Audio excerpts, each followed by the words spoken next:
Welcome to the We Are More podcast. My name is Alyssa. And my name's Bree. We're two sisters passionate about all things faith and feminism. We believe that Jesus trusted, respected, and encouraged women to teach and preach his word. And apparently that's controversial. Get comfy. Hello. Hello. It's me. And also me. And also the ghost of Christmas past. I think we have to wait till after Christmas for the ghost of Christmas past. The ghost of Christmas yet to come. For us right now, it is not yet Christmas. It won't be Christmas for them when they listen to this. Well, that depends. You might be listening to this late. In the future. From the beyond. Last night we had a Christmas wrapping party and we watched the movie Spirited. So we all got together with our microphones on and we were like, wiggity wiggity whack. You're the worst. We last year picked a night and just wrapped presents like a couple weeks before Christmas, and it was so nice because there was no desperate trying to wrap everything the night before. Yeah. I have heard though some people have a tradition of the whole family gets together and wraps their presents together the night before Christmas or something like that. People do so many different things for Christmas, and it's interesting. Like, I had a friend back in the day whose mom was very particular about what wrapping they used. Oh. Because it all had to be matching and aesthetically pleasing underneath the tree. Yeah. Which you know what? To each their own. I mean, if that's your vibe, sure. I am just not that organized of a human. I just love Christmas wrapping paper. I love it. All kinds of different wrapping paper. I buy 32 rolls a year. I saw a thing on TikTok and they said that they would have the kids open their stockings every morning, and each kid has their stuff wrapped in one particular wrapping paper, but they have to open their stockings because at the bottom of their stocking is a piece of their wrapping paper, so they don't know whose is whose. Tricky. It's clever. But I don't. The Pinterest moms, I'm really happy for you that you are able to do these things, but let me tell you. It's just, I have so many good intentions over the holidays. I intend to get all of my Christmas shopping done way early, and it never happens. No, not ever. I always think, oh, well, I shop throughout the year. I'll shop over the summer, things like that. But I'm also getting to the point where my daughter is old enough that you can't really pre-shop for her anymore. Because there's things that are, trendy and stylish and like the it gift. Right. That you don't know until November. Right. And also, we used to go out like during the summer when they have all the toy clearances and stuff, and we would just stock up on everything because she just wanted toys. Yeah. It didn't matter what they were. If it was a doll, that was great. If it was a car, that was great. But now there were several things in our toy closet. We have a closet where we store all this stuff. Closet of shame. Yeah, that's it. And there were several things where I was like, we're just going to give this to Toys for Tots or something because it's not something that she's interested in or will enjoy. So we might as well just donate it. Yeah. Which is good, but also kind of wasted my time getting all those things back in the summer. So we're hitting that really fun age. Speaking of being a mom. Have you heard of... Well, I'm not a mom. You're not. But we were generally speaking of being a mom. Mary. MMOJ. Part 2. So last week we talked about Mary, the mother of Jesus. If you missed that one. I honestly was a little bit tired during that episode, so I'm not 100% sure what I even said. Next time you can do the editing so you can re-listen to yourself. I need to do that because, your guess is as good as mine. Well, let me tell Bree and also our audience. Yes, fill me in. So last week we talked about basically mostly Luke chapters 1 and 2. Oh, I memorized that. Yeah, you're welcome. And so that was the beginning of Mary's story and also the beginning of her cousin Elizabeth's story, who was the mother of John the Baptist. And so we talked through that a little bit. If you didn't listen to that one, it might be helpful to go listen to that one first and kind of get a background and then bounce back over here and listen to this one. Or You can listen to this entirely. Go back, listen to the other one entirely, and then go back and then listen to this one again entirely. That would help our stats. Go right ahead and do that. Feel free. We'll wait. Just kidding. You got to listen to this one, so I guess we won't wait. A moment of silence.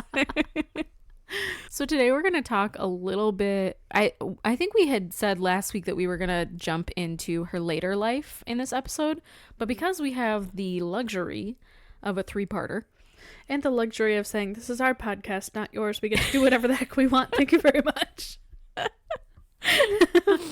We're going to talk a little bit instead about her character, kind of who she was. Yeah, I think we should talk about a little bit deep down who Mary was, like her personality traits, but also what we've put on her in our, modern understanding. Mm-hmm. Like our modern religious viewpoint, I think. Yeah. Who we think that she should have been. Yeah. And also some things that just, I didn't know and I found on a YouTube video. I think one of the big inspirations for this particular episode, our good friend Marg. Our good friend Marg. She has been posting to her Facebook page, and she's one of the most educated, impressive women that I've read anything from. Like, just so cool. Don't ask me how to pronounce her last name, though. No, we're going with Marg. And we've actually posted about her on our socials a couple of times. So if you're looking for information on her, you can scroll back through. But she did a series called Christmas Cardology. Yeah. And she's talked about just sort of the sequence of events of our Christmas story, and Mary and who she was and what that moment in her life would have looked like. And our misconceptions, like she talks about on Christmas cards, you see this very peaceful, serene Mary sitting on a donkey traveling with Joseph, and in reality that probably didn't happen, because riding on a donkey at her state of pregnancy was probably not great for her, so she probably walked all the way. Right. And they weren't alone, they were with a big group of people traveling back to Bethlehem. And yeah, I think we like to fit things into a mold that makes sense to us. And in our world, you wouldn't let a pregnant woman walk miles upon miles for days-long journeys. And also, when couples travel, they often travel alone. So it makes sense in our minds to say, this is what this would have looked like. But it's important to pull apart what the Jewish culture of the day would have been like, because it helps us to understand her real story. I think the Jewish culture back then was, from what I'm reading about, there was a huge emphasis on family and hospitality. Yeah. So, like how they went back to Bethlehem, they weren't going to nobody. Joseph had family there. Right. So they were going to stay with family. And the family or the other members of the people who used to live in Bethlehem that traveled back with them, there's a big crowd. Can we take a pause there and imagine for a moment? Think you're sitting there in your house. You're peaceful. All is well. And then 45 members of your family that you haven't seen in maybe ever are like, hey, by the way. Picture my big fat Greek wedding, specifically the third one, I think. That's a rough time. Is it the third one? The third one's where they go to Greece. No, I'm thinking of the second one, where they all come knocking on the door. They're like, we're here to solve all your problems. And he's like, you called the family? And she's like, no, I just called the one. Oh. But you don't know how long these people are staying. I imagine. Now, Bree's going to go into a little bit more of the story of Bethlehem and what that looked like. But I just imagine the host families and not just Joseph's family, but all of the host families throughout all of these different regions where people were having to return to their homeland. Utter horror. I don't want that many people in my house all the time. I love my family. No. Guys, if you're listening, I love you very much. But please don't come stay at my house indefinitely. I'm just picturing okay, so yesterday Alyssa and I went out to Target. And Target around this time of year, no matter if you go on a weekend or not, but specifically this was a weekend, there were so many people there. So many inconsiderate people. And it's not even like, when I go to Disney, I like the crowds. Not that I like... You like the crowds? I don't like the crowds, but I'm expecting the crowds. And it's just part of the experience of Disney. But going into Target and there were so many people, and they were all in my way, and I didn't have a Starbucks, and then Alyssa was like 2 inches from me, and I just needed my personal space, and I was like, get away from me. Yeah, I took the brunt of it, even though it was mostly all the other people. I just was in a mood. I didn't want to be there anymore. I said, take my money, get me the heck out of here. Brie gets a little moody sometimes. I forget why I was even talking about that. That it was crowded? Yeah. Oh, family coming to your house. Yeah. So I don't like it. I need some space. I just think it would be so difficult. Mm-hmm. And yeah, if there was a crowd of people, you don't really know these people because likely they're days' journeys away from you. I also think the luxury of being a little bit of an introvert and solitude was not a thing necessarily back then. Well, and think of, you're not just talking normal families, like grown-ups. You're talking children, babies. And then you've got Mary, who is ready to pop. Yeah, she's like... But Brie did a little bit of studying on what that scene actually looked like and how different it was. Yes. So our idea of the Christmas story involves Mary and Joseph traveling back to Bethlehem on a donkey, but then going to stay at an inn, but being told that there's no room at the inn, so staying in a barn. Based on several other people's research, not just mine. Actually, Marg talks about this as well in her article. It most likely was not what we think of as a barn. So the Jewish homes back then, they were set up in a way to accommodate family and guests. So there was an upper level of the house that was their guest space. And then there was a lower level, like the basement of the house, that was like a clean, nice area where they protected their animals. So to us, that doesn't make a lot of sense, keeping, your horses and goats in your house, but that was what they did. And so when Mary and Joseph traveled back to Bethlehem, it was a small town. They wouldn't have had like a hotel. Right. There was no Holiday Inn. Even if there was, who wants to stay in a Holiday Inn? Exactly. Not to birth a baby. Those comforters haven't been cleaned in a long time. And the pool has pee in it. But the Greek word for guest room, we translated to inn, which in our mind means hotel. Right. Now, I'll post the word, what they used from the Greek, somewhere on our social medias, but don't trust me with it right now. I want to hear you pronounce it. It sounds like a great time. So obviously, because there was such a emphasis on home and family and hospitality, they would have been going to stay with the family. Right. Also, the Jewish culture had, an issue with cleanliness. Particularly with women. Yeah. So they would think after a woman gave birth, there was a period of time where she was considered unclean. Right. And anybody who was around her at that time would have been considered unclean as well. So it wouldn't have been normal for them to stay in that guest room area, because there was members of Joseph's family up in there already. So if she were to give birth in a big space around a whole bunch of other people, they would have all been considered unclean. So they went downstairs in this area where the animals were kept. And because it says that Jesus was born into a manger, we think of it as being a barn, but it wasn't a barn. It was just part of their house. Yeah. That's just, turns, you think of like the manger scenes that we have it's in everybody's house, right? At Christmas time. My mom has this big, beautiful one that like my grandpa built, and it's gorgeous. Yeah. And we all have those. And yet to kind of think that's probably, and it's still a beautiful image. I'm not saying it's wrong, but it's probably not what happened. And it's just like, it's interesting to see how our different interpretations of these different languages has transformed the way that we think about that scene. Yeah. Well, I think it's impactful too to think, I guess in my mind, when I've heard the Christmas story, you think of Jesus kind of being born alone. Like he's on his own. This is sort of representative of his life, right? He's on his own. and he's just going to have to make his own way in the world to some degree.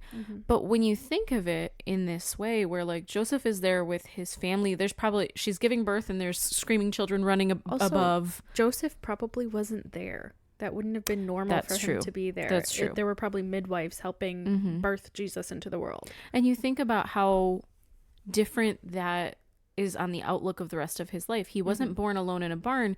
He was born into a loving big family. Now, I guess I can't say loving, but a big boisterous family all together, all working together to make sure Mary was safe, Jesus was safe. It was And culturally appropriate for them. Yeah, still kept in their home, in a home family space. They weren't shunned out into what we could, like, get out our there in pole the barn barn or our garage. Yeah.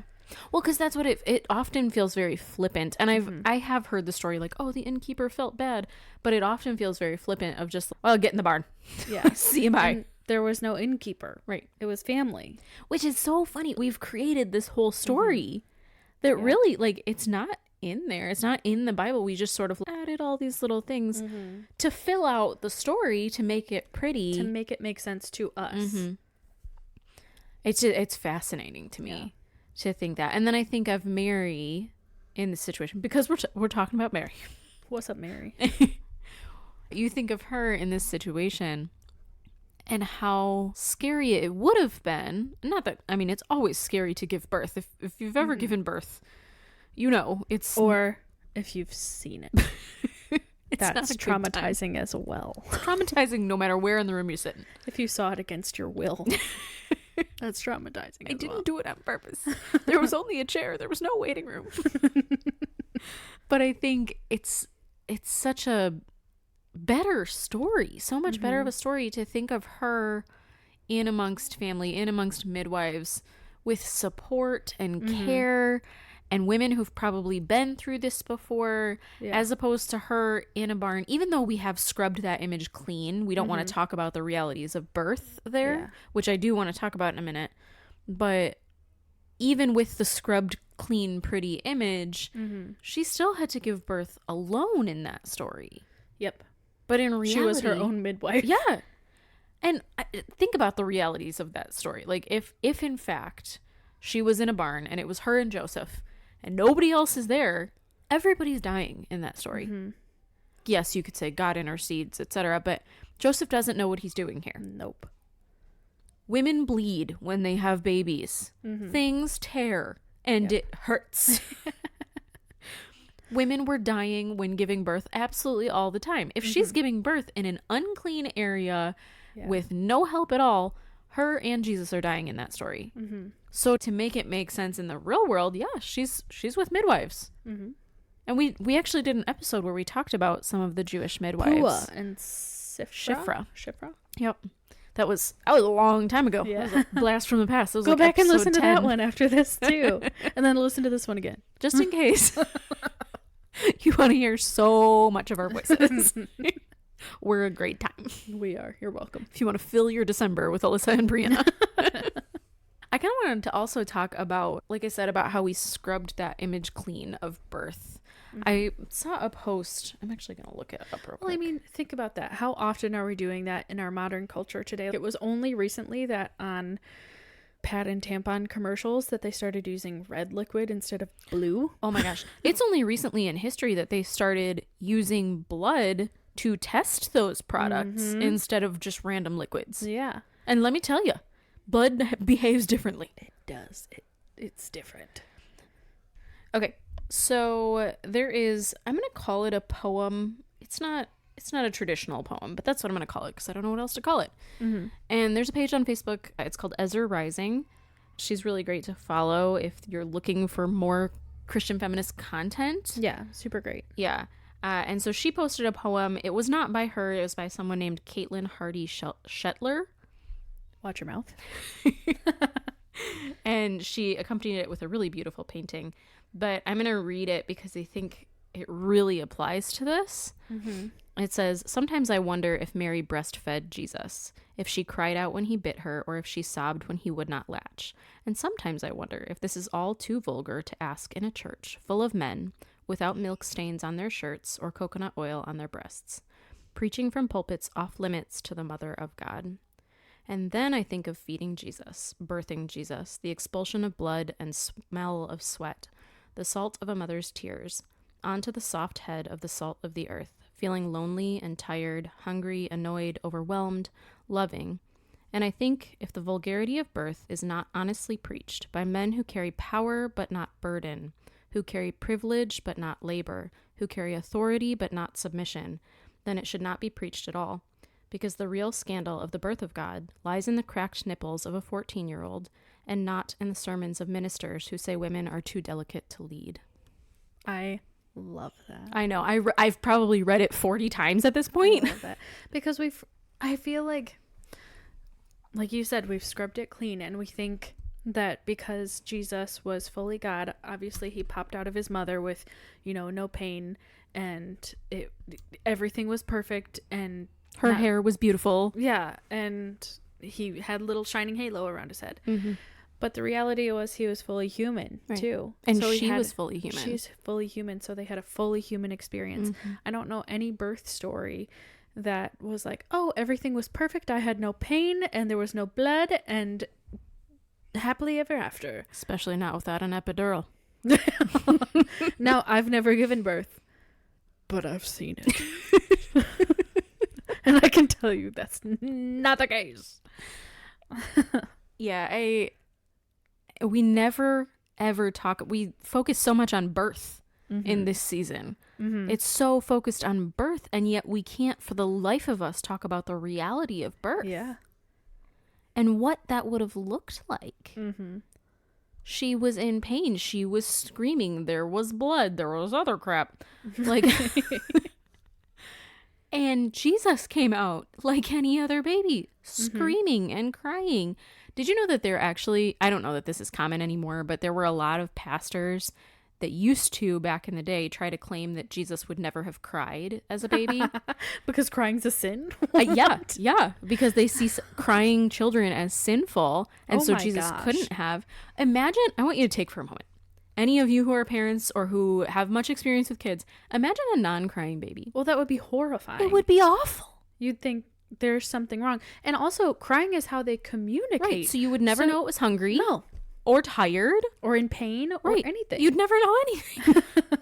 There'd just be this creepy silent blob. I'm not in for that. Well, I mean, if you give birth nowadays and the baby is quiet, they're calling the NICU team. And they're saying, what's wrong? Right. Well, I remember when my daughter was born, she came out blue. She was perfectly fine until I popped her out. Da-ba-dee-da-ba-da. And then they laid her on my chest and she was blue, and I was, after you push out a kid, your brain's not functioning properly. You're kind of in a haze. Mm-hmm. And you were young. And I was very young.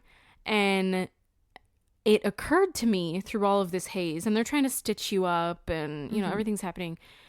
And I thought, she's not crying. She should be crying. She's supposed to be crying. And then all of a sudden there were 45 doctors in the room. Mm-hmm. She had a clog that they had to get out. And good story. She's fine. She's not blue anymore. Actually, she is. She's a Smurf. She gave birth to a Smurf. But babies need to cry. Yeah. And I don't know that really is a common thing that pastors are saying anymore. I hope not. But I know it was at one time. Think the Baptist pastor screaming at you from the pulpit. That was the perception. Well, if you want to go that far and say that he shouldn't have cried, then he shouldn't have breastfed either, and he shouldn't have pooped. Because pooping is sinful. It's sinful. Sometimes. Because we want to stay out of touch with the reality of being human. Mm-hmm. It makes people uncomfortable. Yeah. And I think we want Jesus to have none of our human characteristics at all. And just the practicality of it. And we see it throughout the Bible. Jesus gets exhausted. Mm-hmm. He flips tables. His feet hurt. He has to have the pre-career that all of us millennials have to have before we build a real career. Yeah. Like, he had to become a carpenter before he started his ministry. Mm-hmm. And you've got to think, there were times when he was bullied. There were times when he got hurt. Maybe he broke a bone. Well, I mean, he didn't start his ministry until he was 30, right? I'm now. Like, you have to have a full big life Yeah. before that even started. Yeah. His ministry even started for him. Which I do love. I love that part that God doesn't expect us to be at our fullest, to be everything he's expected us to be immediately. Yeah. If Jesus got there when he was 30, God himself got her where when he was 30. If we're not there at 30, if we're not there at 40, we're still doing okay. Like, if we're not, I love keep going with those numbers. learning about different like celebrities or famous people when they got their first break, like Kathy Bates. I don't think she got her first break until she was in her 40s. And now look at her.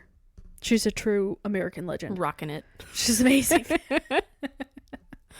And I think with Mary, too, when we take away her humanity, and we're going to talk about this more, but I think of, like, the fact that she had a period. Think about that. Think about Mary going through having a period, going through birthing other children. Yeah. Going through sickness and maybe the loss of some children, things like that. Exhaustion from staying up at night with Jesus. I don't do well with lack of sleep. And that's why I don't have children. Well, when she's a real person instead of this figurehead that we've created her to be, and I know, like, in Catholicism, she's a saint.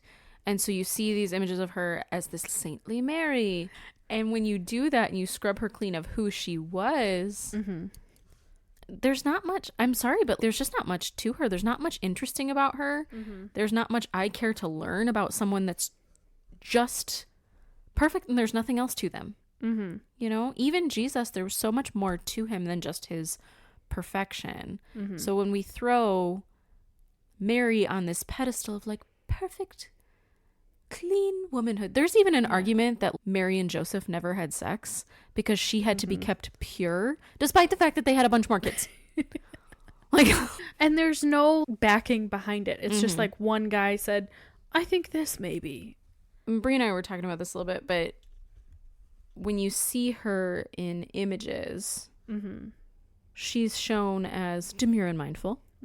If you look up specifically Western European religious art, she's always shown in blue. She's shown with her hair covered, which probably, may have been timely. She's a Caucasian. Her eyes are facing downwards.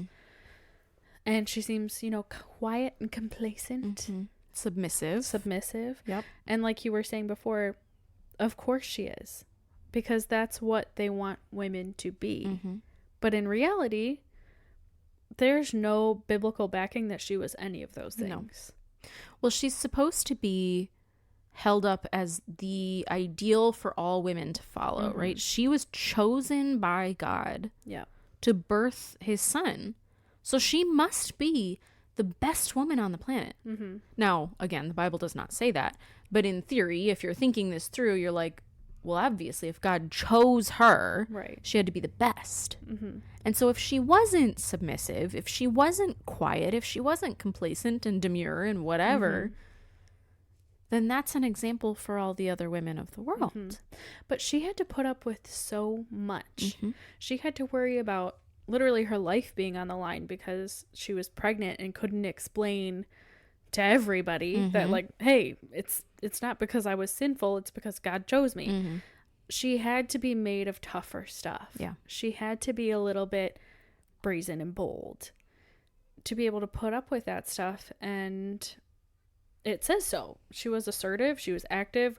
Luke 1:39, John 2:1-5. There you go. That's from Marg's article. She's always going somewhere. She's always doing something. She's always being busy. She's always speaking her mind. And that doesn't fit the mold that we want conservative Christian women to be. Right. Well, when you look at, and we haven't talked about this part of her story yet, but I'm sure a lot of you know it, Jesus's first miracle was changing water into wine at a wedding. I love that for him. And the story goes, and I don't have the reference on me, but the story goes that, like, Jesus is at a wedding with his mother. More of his siblings could have been there. This was likely a family event. And all of a sudden they run out of wine, which was a big deal.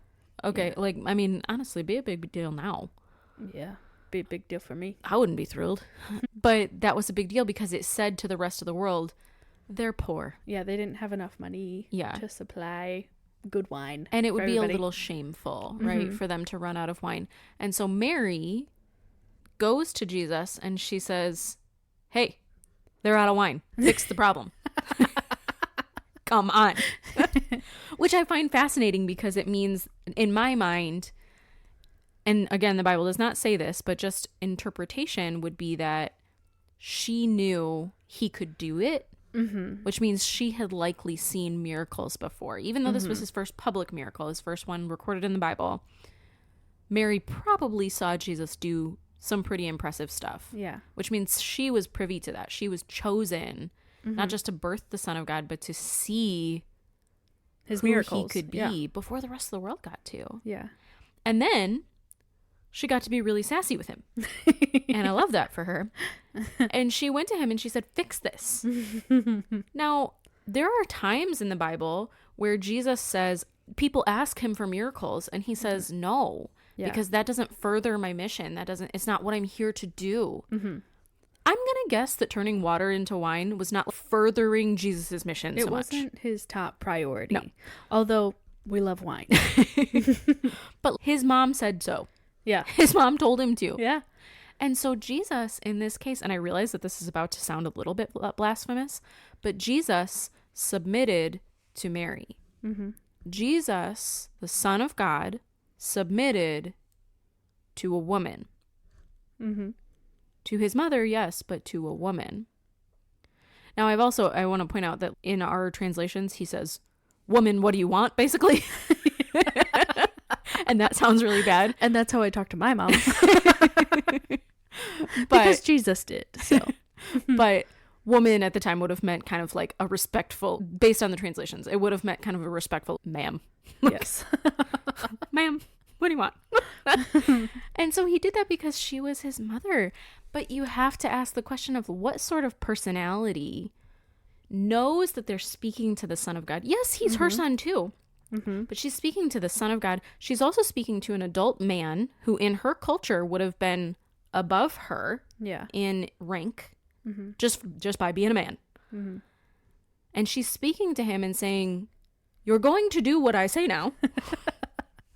Deal with it. Well, I think, we should focus so much more on relationship with God than what we're doing now in general as, Christian people. The more that you focus on that relationship, the more you start to believe. You have faith. She absolutely had faith. Like, yes, I believe God can do this. I have a relationship with him. And he loves me as much as I love him. So yes, obviously, Jesus, we need more wine. And I think we'll talk more about this story in the next episode too, because it's just a great story. It's one of my favorites personally. But is it because you love wine too? It is a little bit, but also I like Mary in that story. I think she's great. But you can't, that woman that orders Jesus, an adult man who's about to start his ministry, so close to 30, somewhere in that age bracket, someone that's ordering him around is not quiet and submissive. She's not. Nope. And then you go back to the beginning of the story where Mary learns first. They didn't tell Joseph first that, oh, hey, your future wife is going to have the Son of God. Surprise. Gabriel went to Mary first, which means God said, Gabriel, go to Mary first. We don't need to tell Joseph right now. He doesn't need this information today. Mary needs this information today. And then Joseph had to submit to his wife or his future wife in this scenario. Because Joseph, according to the Bible, didn't get as much information as Mary got. He also wasn't literally carrying this child. And so he had to submit to her knowledge, her faith, and what was going to happen. He just had to say, okay, Mary, I'm here. You tell me what to do. Yeah. What do you need?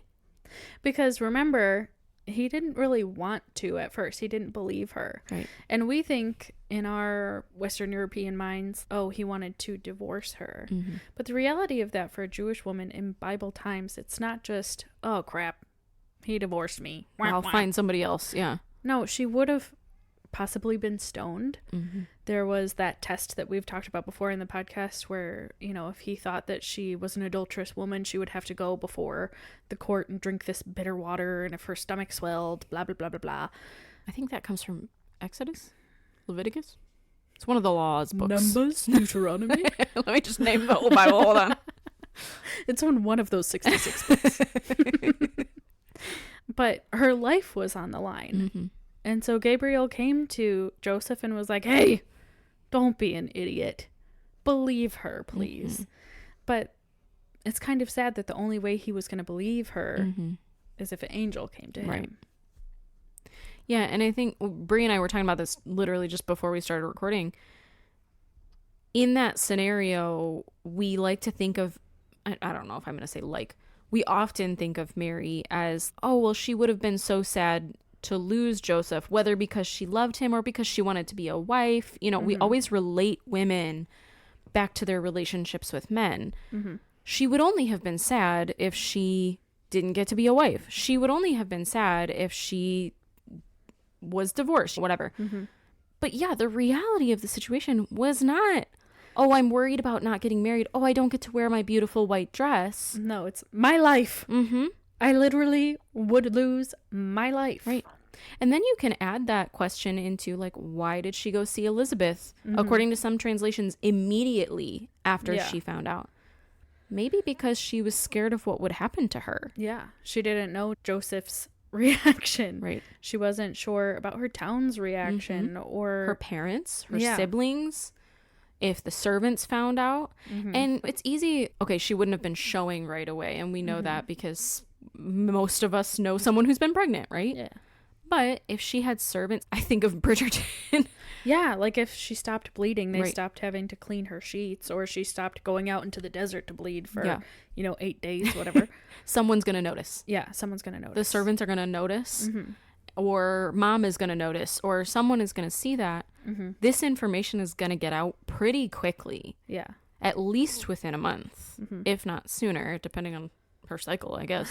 So maybe that's why she left. Mhm. Maybe that's why she went to be with Elizabeth. I don't want to deal with these questions right now. Mhm. I'm going to wait until God handles whatever God's got to handle over here. Because I also think you can say she believed fully. She absolutely believed that she was carrying the Son of God and she wanted to. Mm-hmm. But that doesn't mean she did it without fear. Right. And it doesn't mean that she had all the information. I think we really want to look at this as, well, she went into this with her eyes wide open to everything. Like Gabriel sat and had a 4-hour conversation with her and explained to her, well, you're going to be safe and you're going to live through this and all is going to be well and you're going to have healthy children and blah, blah. No, that's not what was said to her. And in addition, she's dealing with this in a political climate where horrible things are happening. Herod is waiting for this baby to be born. So it's a horrifying situation. There's a reason why God sent his son at that time. Right. To save the world at that time. The world wasn't a happy place. Mm-hmm. It wasn't a good place. It wasn't a safe place. And so God sent his son to save the world. Mm-hmm. And she, all she knew was that she was going to be a part of it. Mm-hmm. She knew that her name would be written down in history. We hear her say that in Luke. Do you say Magnificat? Because it sounds fun if you say that. I want to sound so educated and tell you, but I really don't know. It's in Luke chapter 1, verses 44 through 55. And it says, the Magnificat. Mary's song of praise. We read her song of praise last time. You tried to sing it. I don't know if you recall. I don't. Did I? You said, I'm going to sing that. And I said, are you? And you said, yeah. And then I started to read it and you said, ah. And then you gave up. Mary, did you know? Hey, that might be the first time you sang that this whole series. Wow, you're welcome. I think something that we don't think about too is that it is said that Joseph was dead. by the time Jesus started his ministry in his 30s. So I think it's interesting that we also tend to forget Mary followed Jesus. Right. Throughout his ministry. She was there when he died on the cross. Mm-hmm. She was one of the first women to be told that he resurrected from the dead. So she was a tough lady. Yeah. Well, you think how many women would do that if they were these demure, submissive women? They're not going to barely turn their heads to breathe. We have made that joke a million times, and I don't think we've ever explained it. There's some kind of comedian who, I think his name's Brian Regan. Yeah, that's it. Who made a joke saying that. You're welcome. That was so descriptive. I'm so glad. No, but really, if Mary really was who she's portrayed in these stories, in the pictures, in the sculptures, whatever, she wouldn't have followed Jesus. She would have stayed where she was comfortable. She would have remarried. She had other children too. Mm-hmm. So she, that's a lot of work. That's a lot of commitment. I think it's important to recognize also that she prioritized something other than being a mother in this instance. And that's very controversial. But we've said this before, women, your main goal in life is not to be a wife and mother. It's to serve the kingdom of God. And in this case, her main goal was not to be a mother to the rest of her children. Now, they may have been mostly grown up, but regardless, she left them. Yeah, she said, see ya, bye, butthole. She walked away from probably her grandchildren. Who knows who else? I mean, if Jesus is 30, his siblings probably would have been married with kids. Which is saying something because, again, we talked about how the Jewish people of the time were very committed to family and hospitality. And, it wasn't just like your nuclear family living in your house. It was probably a whole bunch of other people. The big fat Greek wedding. She left her whole community to pick up and follow Jesus because her main goal in life, her main mission that God wanted for her was to further the kingdom of God. Which also wasn't a safe path. Yeah. Because Jesus's mission wasn't an easy path. People were after him. He ended up being crucified. Right. And how horrible. Spoiler alert. He comes back, don't worry. But how horrible for her to know that she loves her son so much, she loves God so much, knowing he's going to die. Maybe she didn't know exactly how, but she knew that had to happen. Right. I think I don't really think of Mary as being this dedicated Christ follower because in my head I've just heard the sermons about her. So it takes me a minute to pull myself out of that and say, no, she was an incredibly dedicated Christian Christ follower, whatever you want to call it, who gave up her whole life from the time she was possibly 12, possibly 14, until likely she died. In Mark's article, according to tradition, Mary later traveled to Ephesus with John, the apostle, and they ministered there for many years until her death. So she was preaching and teaching until she died. Which, how often are you hearing that? Not often. I have never heard hear that. Thank you, Marg. We appreciate you. Marg's a great lady. I just think, like, how did we make Mary so... I don't want to say... calm, demure. Kind of pointless. We made her kind of pointless. Yeah. She births Jesus, okay, but God could have picked anybody for that. And then what? Then we've just made her into nothing when she was not nothing. She was so important, not just to Jesus's birth, but to his entire ministry, to the support of his entire ministry. Do you think he could have done that without her love and care there? Well, also the stories that we hear about Jesus in his childhood, how do you think we found out about those? Yeah. The apostles were asking her because she would have known. And she would have been there. Yeah, the time where Jesus got lost for 3 days. She was the one telling that story. Right. And that's why we have it in the Bible. Well, they say that, I think we mentioned this in the last episode, but they believe that the reason that the book of Luke has Mary's story in it is because he interviewed her. Because he sat down and had a conversation and said, like, hey, what happened? This would be important. Yeah. Can you share? And so when that, we've got her song in there, and Do you want me to sing it now? I would love if you did this time. Okay. Ain't no mountain high enough. That's not it. That's not right. That's Diana Ross. Thank you. I'm sure they didn't know. Mary probably couldn't belt it out quite like Diana.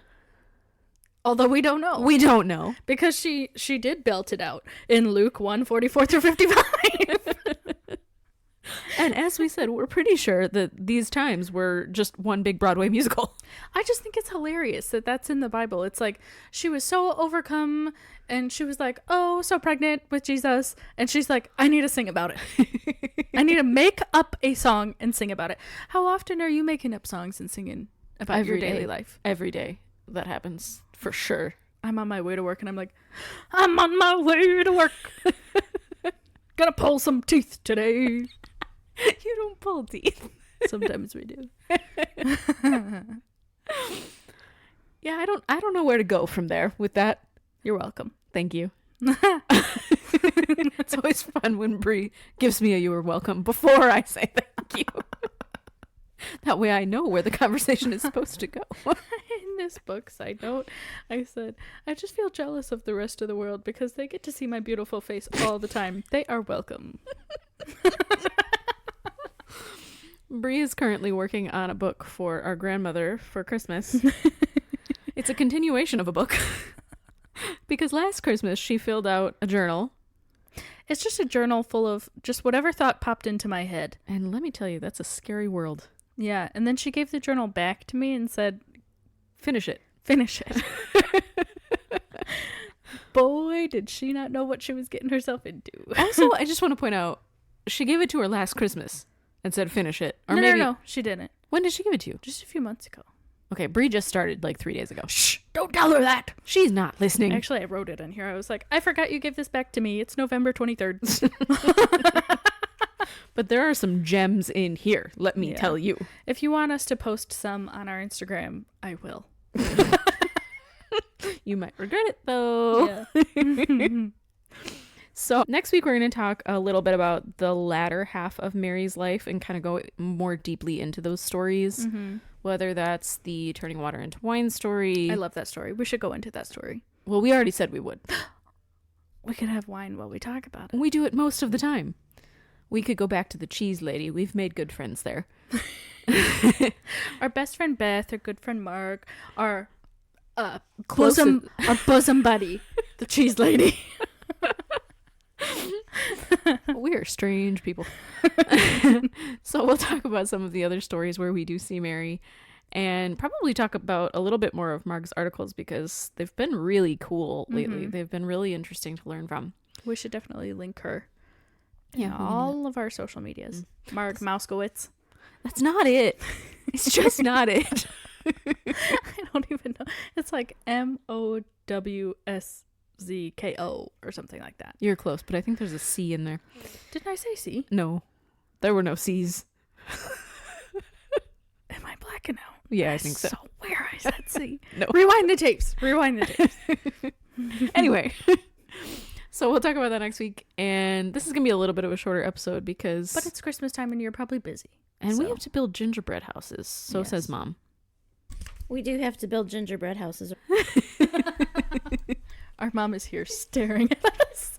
We walked out. We're at our parents' house recording. Sitting on their bed, just chilling out. And we took we took a, what is it called? An intermission. We took an intermission. I was gonna say sabbatical. That's not it. That's not it. We took an intermission while recording. And I opened the door and there my mother was lying on the floor with her ear pressed to the door. Like she was dead. So in the future, when I tell you how very strange she is and why we are the way that we are, you can think of this story. And believe me. All right, we'll see you all next week. If you know anybody from... No, I picked last time. Bethlehem, share it with them. A reasonable place where our listeners might be. There's also a Bethlehem in Pennsylvania. So all right, if you know anyone in Bethlehem, Pennsylvania, share it with them. And that's that. Have a good time. Okay. Love you, bye.